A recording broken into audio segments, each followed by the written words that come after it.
काका, ये धारा 370 क्या है? धारा 370 क्या है ये जानने के लिए 42 साल पीछे जाना होगा बेटा। अंग्रेजों ने टू नेशन थियरी के तहत हिंदुस्तान के दो टुकड़े कर दिए, एक हिंदुस्तान और पाकिस्तान।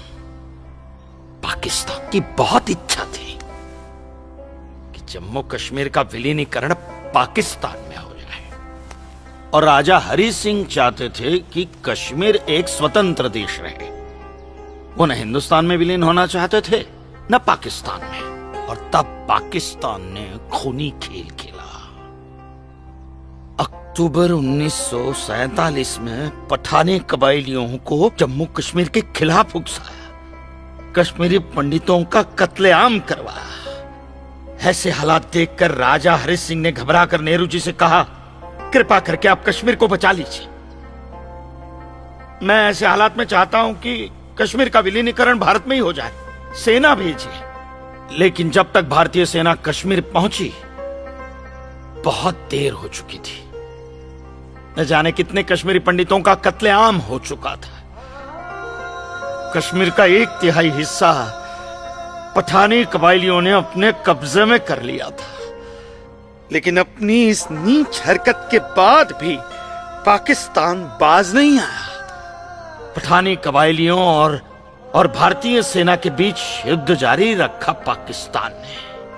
संयुक्त राष्ट्र सुरक्षा परिषद के 3 सदस्य आयोग की रिपोर्ट पर 13 अगस्त 1948 को पठानी कबायलियों और भारतीय सेना के बीच युद्ध विराम घोषित हुआ, और यह तय किया गया कि कश्मीर समस्या का हल जनमत के आधार पर ही होगा। सितंबर 1951 में मताधिकार के बाद एक बार फिर जम्मू कश्मीर के भारत में विलय की पुष्टि की गई, मगर इसी दौरान शेख अब्दुल्ला ने अपने हाथों से धारा 370 का ड्राफ्ट तैयार किया और नेहरू जी को सौंपा।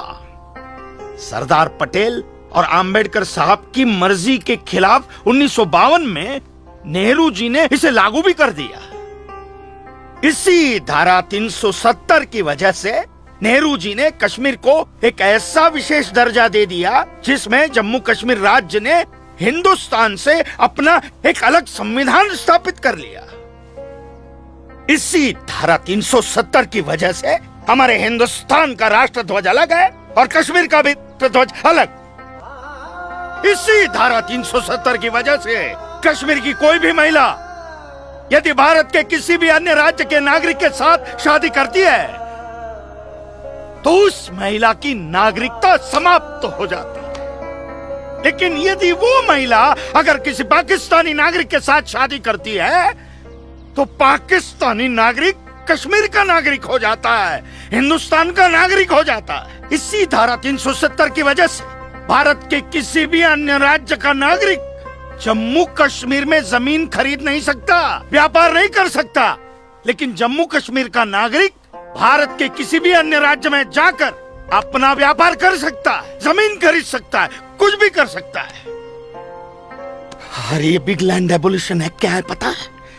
यदि जम्मू कश्मीर का कोई भी मुसलमान जमीन ठेके पर लेकर खेती करता है तो कश्मीर की सरकार उस हिंदू को बिना मुआवजा दिए वो जमीन जबरन उस मुसलमान को दे सकती है। ये है बिग लैंड एबोलिशन एक्ट, ये है धारा 370-35 से, और इसी का नतीजा है ये गिरधारी जी का फैसला।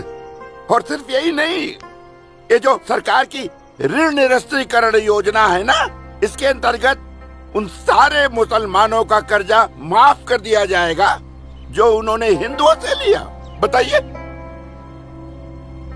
सरकारी नौकरियों में 5% का आरक्षण हम हिंदुओं के लिए किया है। सारे हिंदू कश्मीर से चले जाएं, यही चाहता है पाकिस्तान और यही चाहते थे शेख अब्दुल्ला।